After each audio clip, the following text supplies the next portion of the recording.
পুরো ইন্ডিয়াতেই চলছে প্রবাসের কালকি জ্বর। মাত্র 7 দিনেই 700 কোটি পার করে আগুন ধরিয়ে দিয়েছেন। আগের আয়ের সকল রেকর্ড ভাঙতে পারে প্রবাসের কালকি 2898 এডি।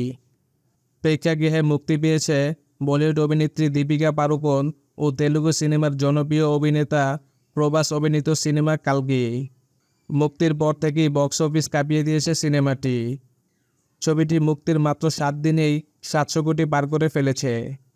চলচ্চিত্র বিশেষজ্ঞরা অনুমান করছেন নাগা অসীন পরিচালিত ছবিটি আগামী দিনেও আরও চমক দেখাবে।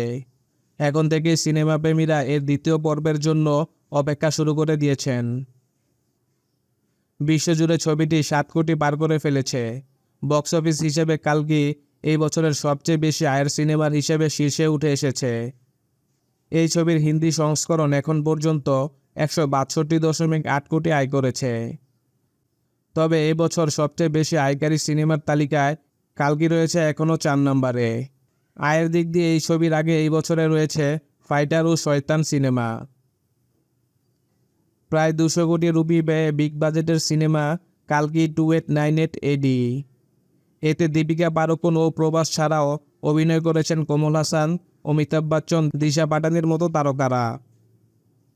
তাছাড়া কল্কি সিনেমাতে মৃণাল ঠাকুর, বিজয় দেবারকোন্ডা, দুলকর সালমান, এস রাজামৌলি, রামগোপাল বার্মাকে ক্যামিও হিসেবে দেখা গেছে।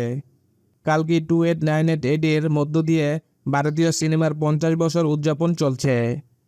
সিনেমা বোদ্ধারা বলছেন 2024 সালের প্রতীক্ষিত এই সিনেমার আয় ভাঙতে চলেছে ভারতীয় সিনেমার আয়ের পুরনো সব রেকর্ড।